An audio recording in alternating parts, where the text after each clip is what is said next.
기도하고 전도합시다. 우리는 왜 기도하고 전도해야 합니까? 당연히 해야 되는 것입니다. 그것은 예수님의 재림과 최후 심판이 우리의 눈앞에 다가오고 있기 때문입니다.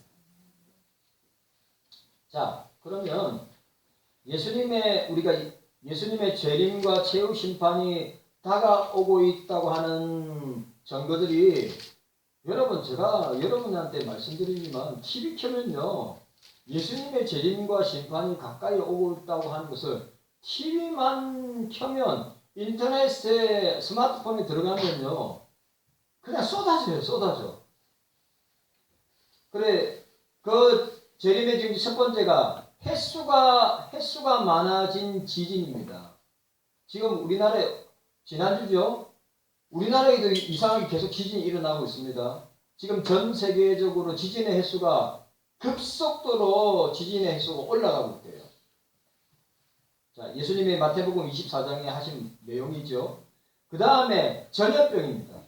그러니까 이 코로나와 같은 이 팬데믹의 코로나 같은 전염병이 우리 역사 가운데 처음입니다. 예를 들어서 여러분들 아시는 중세기 흑사병이라든지 또 18세기, 19세기에 있었던 20세기 초반에 있었던 스페인 독감이라든지 유럽의 인구의 2~3천만 명이 죽었죠. 이 코로나 팬데믹으로 이렇게 만들어진 게 최근에 전 세계 처음이랍니다. 전염병. 세 번째, 전쟁입니다.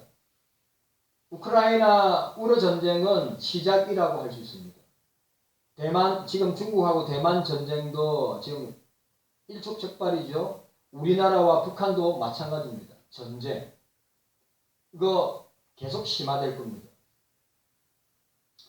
그 다음에 가짜 예수쟁이들이 너무너무 우리나라에 많이 있어요. 이만희부터 문선명이, 이만희, 그 다음에 박태선이, 나운몽, 그 다음에 장길자, 안상홍. 여러분 교회만 나가면 가짜 그리스도, 가짜 구세주, 가짜 예수가 너무 많습니다. 분별하셔야 돼요. 그 다음에 다섯 번째가 뭐냐면 사랑이 식어져 가고 있음을 보게 됩니다. 그러니까 기독교인들과 교회를 이타적인 삶을 사는 단체와 그리스도인으로 보고 있는데 그 이타적인 삶이 사라지고 뭐요? 지금 뭘로? 개인주의, 자기중심주의로 교회나 예수 믿는 사람들이 변해가고 있다는 겁니다. 사랑이 식어져 가고 있다. 여섯 번째가 뭐냐 하면 기독교인에 대한 핍박입니다. 지금 전도하면 욕을 먹고 핍박을 받는 시대입니다. 여러분 아세요? 하루에, 자 보세요. 통계로 나와 있습니다. 하루에, 오늘도 마찬가지예요. 오늘 하루에 전도를 하다가 죽는 사람이 하루에 13명이라고 합니다. 전도를 하다가 죽는 사람이 13명이니까 통계로 보니까 4,745명이 1년에 전도하다가, 그러니까 기독교와 관계되는 일을 하다가 핍박을 당하고 순교를 당하는 사람이 10만 명 이상입니다. 1년에. 여러분 아세요? 예수 믿는다는 이유 하나 때문에 이 21세기에도 어저께 뉴스에 여러분 보셨습니까? 인도네시아 국회에서 희한한 법을, 그러니까 2차 대전 끝나고 난 법을 다시 개정했다고 하는데 아주 중요한 법들이 있었어요. 예? 성범죄에 대한 징역형 쭉 있는데 대통령 모독법이 3년이고 제일 무서운 법이 뭔지 아십니까? 다른 종교를 전하는 사람은 징역 5년에 처한다. 왜냐하면 인도네시아는 모슬렘이거든요. 어제 뉴스에 나왔습니다.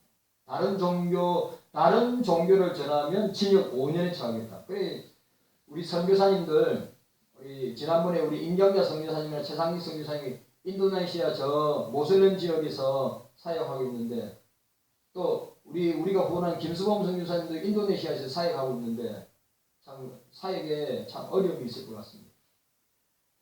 오늘 저와 여러분들이 이런 그리스도의 재림과 종말의 현상, 심판을 통하여서 주님이 가까이 오고 있으니까 우리는 더욱더 기도와 전도하는 일에 힘을 내야 됩니다. 예수님의 재림을 준비하는 삶을 살고 있어야 합니다. 여러분들이 저는 제일 염려되는 게 뭐냐? 아니, 신문에도 예수님 전거가 가득 차고 뉴스에도 예수님 재림의 전거가 가득 차고 내 스마트폰 안에서도 예수님의 재림의 전거가 가득 차 있는데도 분별하지 못하고 감지하지 못하고 있다고 하는 것이 제가 답답한 거예요. 깨어있는 여러분들 되시기를 바랍니다. 오늘은 예수님의 기도와 전도에 대한 말씀을 나누기로 합니다. 35절 보시기 바랍니다. 35절에 보니까 새벽 오히려 미명에 예수께서 나아가 한적한 곳으로 가서 거기서 기도하시더라고 했습니다. 여러분, 저는 저녁형 인간도 되고 아침형 인간도 되고, 저는 보통 기본 2시, 3시에 잡니다. 어떨 때는 그냥 그 시간이 지날 때도 있고. 보통 제가 지금까지 신학교 다니고 목회하며 전도사로 강도사로 목사가 되어서 지금까지 오면서 그 패턴이 똑같습니다. 설교 준비해야 되죠. 또 말씀 연구해야 되죠. 보통 또 우리 경석의 연말 같으면 목회 계획이나 요람이나 그런 걸 다 준비해야 되니까 10월, 11월, 12월은 보통 기본 2, 3시입니다. 2, 3시에. 그리고 4시 반에 일어나야죠. 새벽 기도 해야 되니까. 여러분, 예수님은 새벽을 깨우셨습니다. 다윗은 뭐래요? 내가 새벽을 깨우리라. 새벽에 주께서 응답하실 것이라고 말씀하셨습니다. 예수님처럼 새벽을 깨워야 됩니다. 이 시간에 이런 질문을 여러분들한테 합니다. 예수님은 새벽에 기도하셨는데 무슨 이유로 기도하셨을까? 예수님의 공생의 3년 사역은 예수님 자신의 몸조차 가눌 수 없을 정도로 새벽 미명부터 저녁 늦은 밤 시간까지 사람을 만나고 복음을 전하고 그 영혼들을 갖다가 치료하고 이적과 표적과 기사를 나타내시면서 찬양대 나타내시면서 하나님이 주신 사역을 감당하셨는데 그럼에도 불구하고 주님은 기도하셨다는 것입니다. 여러분, 주님도 사람이고 우리도 사람입니다. 주님께서 그 피곤한 몸을 이끌고 우리 주님은 새벽에도 기도하셨고 한밤중에도 기도하시고 밤에 맞도록 기도하셨고, 그러니까 우리 주님은 틈만 나면 틈만 생기면 기도하였습니다. 오늘 저와 여러분들도 마찬가지입니다. 교회에 나오지 못한다면 가정에서도 기도하세요. 교회에 나오지 못한다면 직장에서도 기도하세요. 에베소서 6장 18절 이하에 나온 성령 안에서 무시로 기도할 때, 무시로 기도한다는 말이 뭡니까? 예? 밥할 때도 기도하고 빨래할 때도 기도하고 공부할 때도 기도하고 일할 때도 기도하고, 무조건 교회에 나와서 기도하는 것이라고 생각하면 안 됩니다. 정해진 시간에 나와서 기도하는 것도 중요하지만 성령 안에서 무시로 기도할 때 더 큰 역사가 일어나는 것입니다. 우리의 삶이 기도로 시작하고 기도로 진행하고 기도로 마쳐야 됩니다. 우리의 하루도 기도로 시작하고 진행하고 기도로 마치는 것이 바로 예수님의 삶을 따라가는 모습입니다. 여러분, 기도해야 됩니다. 기도해야 됩니다. 예수님이 왜 기도하셨을까? 우리가 얼마든지 문맥을 통해서 우리가 볼 수 있습니다. 오늘 본문을 보시면 시몬 베드로를 비롯한 제자들이 새벽에 한적한 곳에 기도하고 계시는 예수님을 찾아왔습니다. 오늘 보시기를 바랍니다. 36절에 시몬과 및 그와 함께 있는 자들이 예수의 뒤를 따라가 37절에 만나서 가로되 뭐라고 이야기합니까? 주님은 기도하고 있는 주님에게 제자들이 찾아와서 예수님, 사람들이 예수님을 찾고 있습니다 라고 했습니다. 그때 예수님이 기가 막힌 말씀을 하셨어요. 그러니까 예수님은 기도할 시간도 없으신 것이에요. 기도할 시간도 없으신데도 불구하고 제자들이 그 주님의 기도 시간을 방해하면서 제자들이 와서 주님, 사람들이 주님을 찾습니다. 그때 주님께서 내가 어떤 기도를 하고 있는가에 대한 답을 우리에게 주고 있습니다. 자, 오늘 우리 38절 말씀 함께 읽도록 하겠습니다. 38절 말씀 함께 읽도록 하겠습니다. 시작. 이르시되 우리가 다른 가까운 마을로 가자. 거기서도 전도하리니 내가 이를 위하여 왔노라 하시고, 기가 막힌 말씀을 하셨어요. 예수님은 기도 새벽 민명까지 기도하고 계셨는데 무엇을 위하여 기도하셨는가? 영혼을 위해서, 내가 오늘 만날 영혼을 위해서, 내가 꼭 전해야 될 복음을, 예수 그리스도의 복음을 전도해야 할 대상자들을 위하여서 기도하셨다는 거예요. 여러분, 이거 너무너무 중요한 겁니다. 여러분, 직장에서도 전도해야 됩니다. 학교에서도 전도해야 됩니다. 가정에서도 전도해야 됩니다. 성령께서 감동 주세요. 야, 제가 간증한 적 있죠?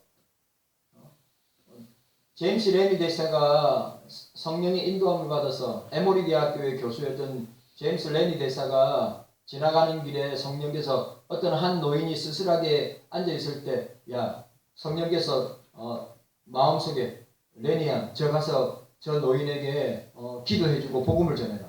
기도해주고 복음을 전했습니다. 계속 레니 대사가 에모리 대학교 강의하러 갈 때마다 그 할아버지가 맨날 밖에 의자에 앉아있길래 또 가서 통성명을 하고 제가 기도해 드릴게요. 예수님 믿으세요. 성령께서 그 할아버지가 세상을 떠났습니다. 그 할아버지가 제임스 레니 대사가 그 성령의 인도함을 받아서 그렇게 복음을 전하고 기도해 주실 때 그 할아버지 감동을 받아서 그 할아버지가 그 제임스 레니 대사에게 그 회사 주식을 남겼습니다. 얼마인 줄 아시죠? 그 회사 주식에 5%를 남겼는데 그 5%가 그 당시에 20억 달러였어요. 여러분, 성령의 음성에 순종하면 역사가 일어나는 줄 믿습니다. 성령이 우리 마음에 감동을 주세요. 우리 직장에 하면 이 사람에게 꼭 예수님 전하고 싶다. 내 사랑하는 가족 중에 엄마 아빠에게 아니면 친척들에게 친구에게 내가 이 사람에게 꼭 복음을 전하고 싶다. 성령이 감동을 주신단 말이에요. 그거 순종하면 역사가 일어나지만 불순종하면 아무런 결과가 없습니다.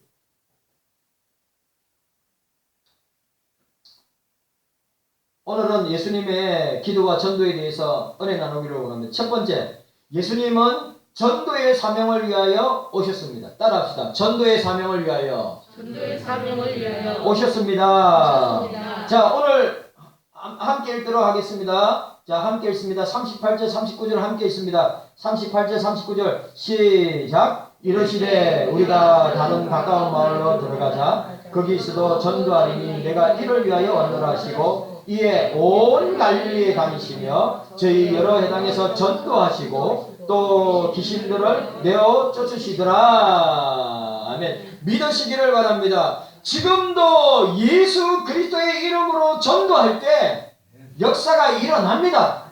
지금도 예수 그리스도의 이름으로 귀신을, 마귀를 쫓아낼 때 쫓아나가는 역사가 있습니다. 중요한 것은 여러분이 안 믿어서 여러분들이 안 믿기 때문에 역사가 일어나지 않는 거예요. 우리는 예수 그리스도의 이 세상에서 아니죠. 이 우주에서 가장 강력한 무기를 갖고 있는데 뭐냐? 예수 그리스도의 이름이라. 예수 그리스도의 이름으로 예수 그리스도의 이름을 이길 자가 아무도 없어요. 마귀 못 이깁니다. 귀신 못 이깁니다. 세상이 못 이깁니다. 이게 기독교 2000년 역사 가운데 나타난 것입니다. 여러분 2000년 역사 가운데 수많은 나라들과 황제들과 왕들이 세워지고 사라지고 없어졌는데 기독교는 없어졌습니까? 예수 그리스도는 없어졌습니까? 아니죠. 여전히 주님은 살아계시고 여전히 주님은 당신의 이름을 통하여서 지금도 죽어가는 영혼을 구원하시고 지금도 사단마귀 원수마귀의 진을 무너뜨리시는 살아계신 주님인 줄로 믿습니다. 예수 그리스도의 이름, 빌립보서 2장의 모든 이름이 예수 그리스도의 이름 앞에 무릎 꿇었다고 이야기했는데, 여러분 예수님의 이름을 믿어야 됩니다. 예수님의 이름에 권세가 있습니다. 예수님의 이름에 능력이 있습니다. 예수님의 이름에 힘이 있습니다. 압니다. 신앙생활 오래 하면 뭐합니까? 직분을 가지고 있으면 뭐합니까? 예수님을 안 믿는 사람들이 너무 많은데.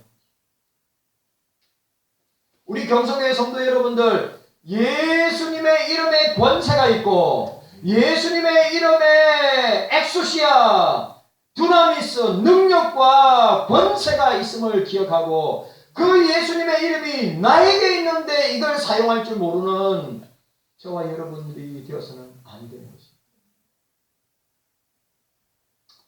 예수님은 전도를 위해 이 땅에 오셨습니다. 다르게 표현하면 예수님은 택자를 아주 중요한 말, 택자를 구원하시기 위해서 하늘 영광을 다 버리시고 낮고 낮은 이 땅에 오셨습니다. 여러분 중요한 거, 내가 택자인지 아닌지 알 수 있는 방법이 있어요, 없어요? 여러분이 교회를 나가면 사람들이 다 지나가는데 저 사람이 택자인지 아닌지 알 수 있어요, 없어요? 몰라요. 택자인지 알 수 있는 것은 복음을 전하면 돼요. 그리스도의 복음을 전하면 반응할 때, 이 사람은 택자구나. 근데 반응을 하지 않는다? 그럼 택자가 아닌 거예요.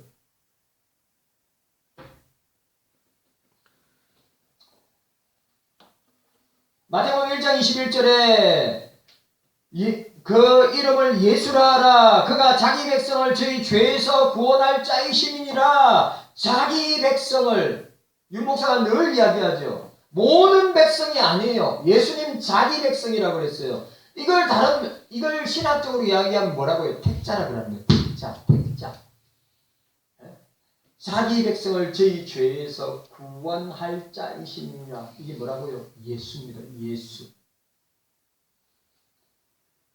여러분, 사람을 구원하는 방법은 오직 전도밖에 없습니다. 농담 아닙니다. 그래서 사도 바울은 고린도전서 1장 21절에 하나님의 지혜에 있어서는 이 세상의 자기 지혜로 하나님을 알지 못하고 세상의 지혜로는 하나님을 알지 못하고 하나님께서 전도에 미련한 방법으로 전도는 미련한 것입니다. 전도에 미련한 방법으로 믿는 자를 구원하시기를 기뻐하셨다. 여러분, 전도는요 미련한 방법이에요. 그런데 하나님이 영혼을 구원하기를 기뻐하시는 유일한 방법이 뭐라고요? 전도. 여러분 전도 설교하면 부담 가지라고 설교하는 거예요. 영적으로 부담 가지면서 영적으로. 저도 부담돼요, 솔직하게. 다음 주 전도 초청 주일에 진짜 저하고 약속한 사람들 10명 이상인데 안 오면 어떻게 하지? 좋은 강사님 모셔놓고 안 오면 어떻게 하지? 제가 계속 기도하고 있는 거예요, 지금. 10명 이상인데. 대답은 해놓고, 안 오면 어떻게, 장로님, 대답을 했는데 안 오면 얼마나 낙심돼요. 그래서 또 내년에 또 합니다. 낙심 안 하기 위해서. 내년에도 해. 전도는 교회의 사명이고, 전도는 저와 여러분들의 사명이에요. 그런데 만약에 교회가 이 사명을 감당하지 못한다. 그리스도인이 아닌 사람은 전도의 사명을 받지 않았어요. 그리스도인들만이 예수님께서 전도의 사명을 받은 것처럼 주님께서 피로 사신 교회와 예수 그리스도를 구주로 믿는 그리스도인 모두는 다 전도의 사명을 받은 줄로 믿으시기를 바랍니다. 확실한 거예요. 그래서 전도는 예수님의 사명입니다. 이 땅에 열심히 전도하시고 여러분, 예수님은 어디까지, 저는 이 장면 볼 때마다 놀라지 아니할 수가 없어요. 예수님은 십자가에서도, 십자가 상에서도 전도하셨어요. 여러분 아세요? 십자가 상에서도 예수님은 전도하셨어요. 우리의 죄를 대속하시기 위해서 그 인간이 당할 수 없는, 인간으로서 도저히 체험할 수 없는 십자가의 고통 가운데서도 누가복음 24장에 오른편 강도, 왼편 강도, 오른편 강도에게 예수님께서 복음을 전했지요. 아니, 오른편에 있는 강도가 예수님이 나의 구주시구나, 예수님 믿으면 내가 그 적시로 천국 갈 수 있겠구나, 그 마음을 주님도 알고 그 오른편에 있는 강도도 알고 있었기 때문에, 주님, 당신의 나라에 임하실 때 나를 기억하여 주시기를 원합니다. 주님, 나는 이 시간에 주님을 나의 구주로 영접하고 믿기를 원합니다. 그때 예수님께서 복음을 전하셨죠. 오늘 네가 나와 함께 낙원의 천국에 있으리라. 여러분, 우리는 맨날 주님의 삶을 따라가야 된다고. 맨날 나는 주님의 제자라고 하면서, 정말 여러분들이 그리스도인이고 나는 주님을 따라가는 제자이라고 한다면, 주님께서 3년 동안 공생애 동안 하신 일이 뭐였다고요? 전도였어요. 그리고 예수님은 십자가에 죽으시고 사망 권세를 이시고 사흘 만에 부활하시고 40일 동안 예수님께서 부활의 복음을 전하시고 성천하시고 하나님 보좌 우편에서 우리를 위하여 기도하시는데, 예수님이 성천하시면서 그의 제자들과 교회들에게 주신 명령이 무엇입니까? 오직 성령이 너희에게 임하시면 너희가 권능을 받고 온 유대와 사마리아와 땅끝까지를 내 증인이 되리라. Great Commission. 지상 대명령. 예수님의 마지막 유언.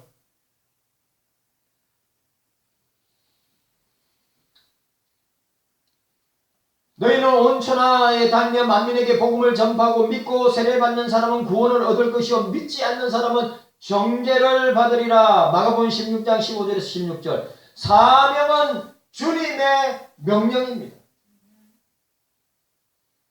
따라합시다. 전도의 사명은, 따라하세요. 전도의 사명은 주님의 명령입니다. 아멘이죠. 주님의 명령이에요. 그 어떤 사람의 명령이 아니, 목사의 명령 아닙니다. 주님의 명령이에요. 이거는 해도 되고 안 해도 되는 것이 아니라 우리 교회에게, 우리 그리스도인들에게 주신 사명이란 말이에요. 사명.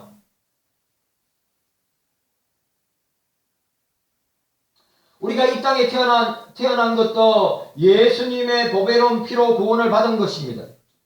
주님의 피로 사신 교회로 부르심을 받은 것도 다 전도의 사명을 위한 것입니다. 바울은 다메섹을 통해서 예수님을 인격적으로 깊이 만났습니다. 십자가의 주님을 만났습니다. 예수님을 통하여 구원받았습니다. 그는 사명을 예수님께 받았습니다. 그리고 그는 목이 AD 66년에 네로 황제에게 목이 참소될 때까지 주님께 받은 전도의 사명을 가지고 온 소아시아, 터키와 유럽 전체를 4,000km, 8,000km. 그가 걸었던 키로수가 보통 한 2만 킬로 정도. 뭐요? 예수님께 받은 전도의 사명.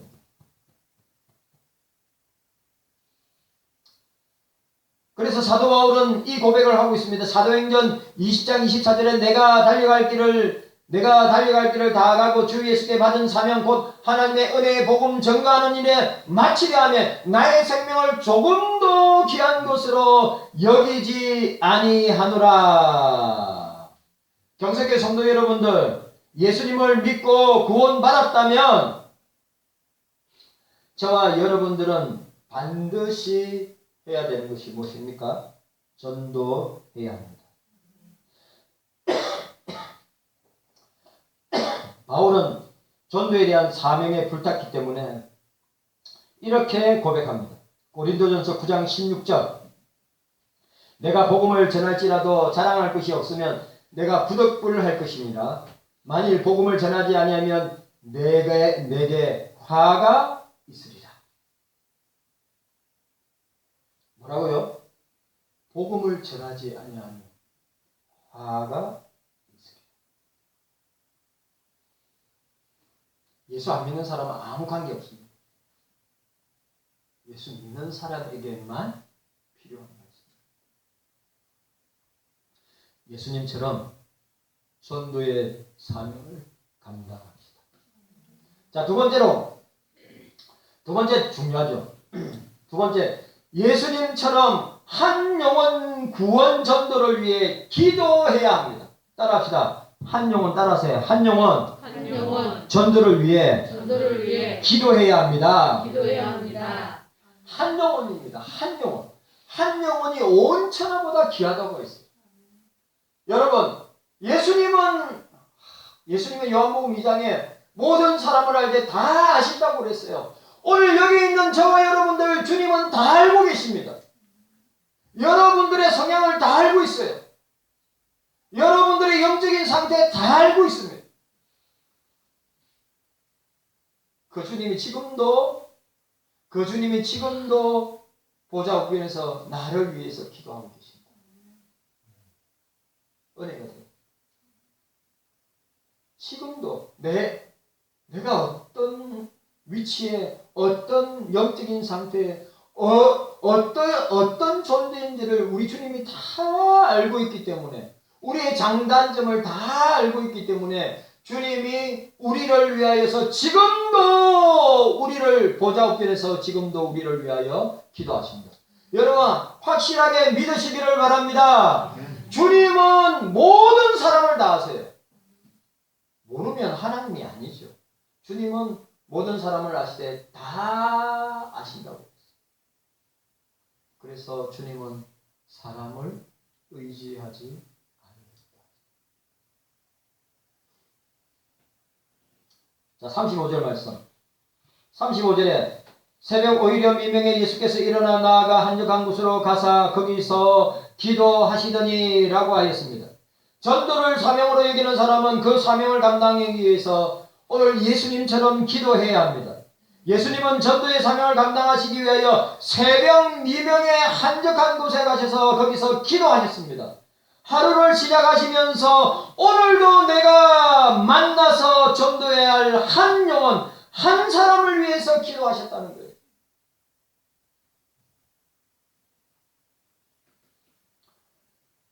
예수님은 전도를 위한 기도를 하셨다고 하는 것입니다. 한 영혼을 위한 기도였습니다. 경서교회 성도 여러분들 잘 보시기 바랍니다. 우리는 예수님의 본을 쫓아가야 돼요. 우리는 예수님처럼, 여러분 예수님께서 그 피곤한 몸을 이끄시고 한적한 곳에, 조용한 곳에, 감난산에, 갈릴리 바다에, 저도 갈릴리 바다 기도하기 너무 좋아요.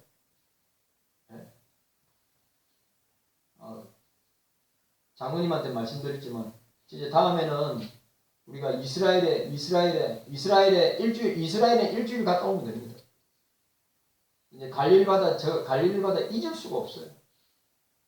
베드로가 예수님께 다시 사명을 받는 거기 보면 다시 사명을 받는 그 자리에 뭡니까? 조각상이 있어요. 예수님이 베드로의 머리에 손을 얹고, 또 그 앞에 보면 팔복교회가 있습니다. 그리고 여러분, 예수님의 관심은 영혼들에게 있었습니다. 예수님은 천하보다, 온 세상, 온 우주보다 귀한 한 영혼을 위해서 오늘 내가 만날 영혼, 예수님 다 알고 계세요. 오늘 누구 만날 것인가. 오늘 여러분 농담 아닙니다. 오늘 여러분들에게도 성령께서 야, 이 사람에게 좀 전화 좀 해줄래? 이 사람에게 찾아가서 복음을 전해줄래? 성령이 감동을 주신다니까. 농담. 성령이 감동 주시면 순종하기만 하면 되는데 우리가 불순종할 때가 너무 많은 게 있죠.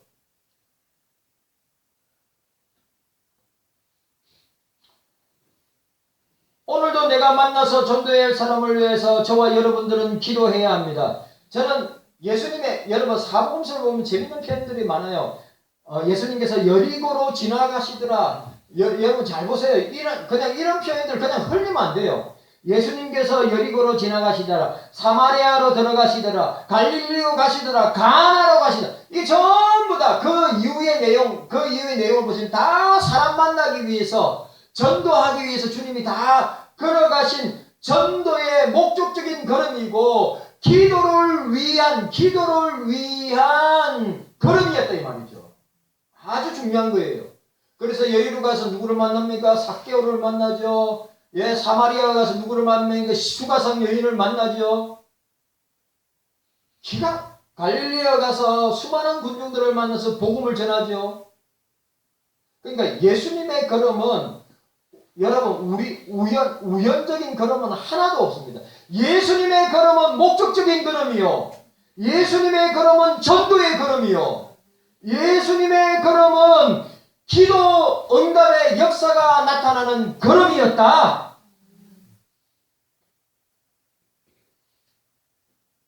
그걸 아시겠죠? 예수님은 제자들에게도 전도를 위한 기도를 가르쳐 주셨습니다. 이에 제자들에게 이르시되 추수할 것은 많되 일꾼이 적으니 그러므로 추수하는 주인에게 청하여 추수할 일꾼들을 보내주셔서 하라 하시니라고 하였습니다. 초대교회는 예수님처럼 전도를 위해서 기도를 끊임없이 하였습니다. 우리 교회도 이번 한 주간 여러분 새벽기도부터 이번 한 주간 여러분들이 직장에서든 학교에서든 가정에서든 이번 한 주간 동안 꼭 다음 주에 데려오게 될 영혼들을 생각하면서 기도하시기를 바랍니다. 예수님께서 영혼 구원을 위하여 전도를 위하여 기도를 끊임없이 하신 것처럼 사도행전 4장에 보면 야고보는 헤로드 왕에게 순교를 당합니다. 베드로는 감옥에 갇혀 있었습니다. 전도하다가 핍박을 받았던 것입니다. 이때 초대교회는 어떻게 했습니까? 전도를 포기하고 전도 안 하기로 결의하였습니까? 절대 그렇지 않습니다. 여러분, 전염병이 창궐할 때도, 중세시대에 흑사병이 창궐할 때도 그때 루터나 칼빈, 위대한 종교개혁자 루터나 칼빈은 다른 사람들을 다 떠나보내도 루터와 칼빈은 교회를 지키면서 복음을 전하고 그 흑사병에 걸린 영혼들을 돌보고 치료하고, 자기들도 흑사병에 걸려, 흑사병은 약이 없기 때문에 걸리면 죽기 때문에. 여러분 생각해보세요. 예? 전도는 전염병이 생겼다고 안 해야 됩니까? 교회가 엄청난 핍박을 당한다고 안 해야 됩니까? 오늘 헤로드 왕에게 야고보는 죽고 베드로는 감옥에 갇혀 있을 때 초대교회는 무엇을 하였습니까? 전도를 쉬었습니까? 전도 쉬지 아니하였습니다.